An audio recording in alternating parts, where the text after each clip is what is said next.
And joining me is Michael Saylor. He is co-founder and executive chair of MicroStrategy. Of course, MicroStrategy, often seen as a Bitcoin proxy, it holds a lot of it on its balance sheet. Michael, great to see you. Thank you so much for joining us. Obviously, there has been so much anticipation and frankly, a lot built in, I think, to the price of Bitcoin of this idea that spot ETFs are finally going to come. What's the next catalyst for Bitcoin if and when that happens? How much further can it be pushed upward? Well, I think you can't really underestimate the significance of the spot ETFs. It's not unreasonable to suggest that this may be the biggest development on Wall Street in 30 years. I mean, the last thing that was this consequential was the creation of the S&P index and the ability to invest in all 500 S&P companies via one trade at the same time.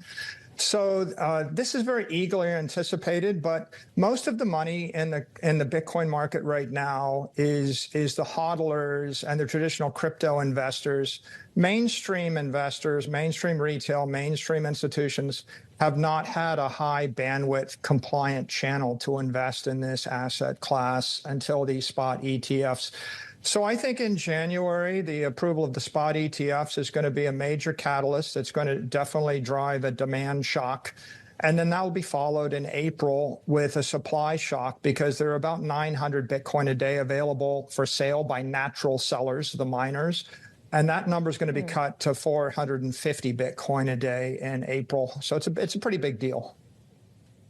And that puts Bitcoin where a year from now?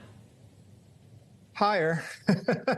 How much? You know, we could probably keep a bunch of economists and modelers working all day long to calculate the supply, demand, and price elasticity of this. I don't think we've ever seen, you know, a 2 to 10x increase in demand combined with a halving and supply in a scarce, desirable asset that people want to hold for a long period of time. So I think we're expecting 2024 is going to be a major bull run for the asset class. We just don't know how far the asset's going to run at this point.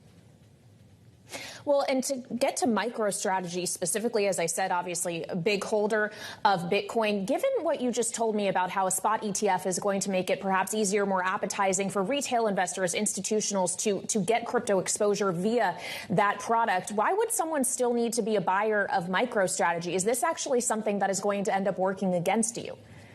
You know, the ETFs are unlevered and they charge a fee. MicroStrategy is an operating company, so we're fairly unique because we can generate additional Bitcoin via our operations, either via P&L operations or capital markets operations. And we can take advantage of intelligent leverage. Like we can borrow money at 0% interest for many, many years. And we did that with the convert, and then we can use it to buy Bitcoin. So you can really think of the ETFs as like shipping lines, very efficient, long haul, carry a lot of capital. MicroStrategy is more like an airline. We don't have the cargo capacity in our capital structure that a container ship has, but we can go faster and we have higher performance. So we provide you leverage and we don't charge a fee. And so if you can dig into our capital structure, you get comfortable with that, we offer sort of a high performance vehicle for people that are Bitcoin long investors. Well, if it is ultimately for people who want to be long Bitcoin, and we are seeing Bitcoin, as you anticipate, continually be pushed upward by some of these developments in 2024, what does that mean for your plans around holding, and whether there are entry points at which you would want to buy more, perhaps not? Well, we will absolutely continue to acquire Bitcoin. Our strategy is to acquire and hold the Bitcoin, and we will acquire it by a variety of different means as long as they're accretive to our shareholders. So our goal is always to find a way to pursue more Bitcoin per share for our shareholders. And sometimes we do it with debt, sometimes we'll do it with equity, sometimes we'll do it with cash flows from the business. And of course, the volatility in the market just creates more opportunities for us as an operating company. And our particular business strategy allows us to harvest that volatility to the benefit of our shareholders. Well, and let's talk about how you account for that as well, because obviously last week the Financial Accounting Standards Board passed new rules that will apply to MicroStrategy. Essentially means you get to capture all the highs and the lows of your cryptocurrency holdings. Technically, that doesn't actually go into effect until 2025, but you could adopt it earlier. When is MicroStrategy planning to do that? Well, we're still evaluating that, and I leave that decision to our finance people. But what I'll say about the accounting is, I think fair value accounting is a giant step forward for the industry.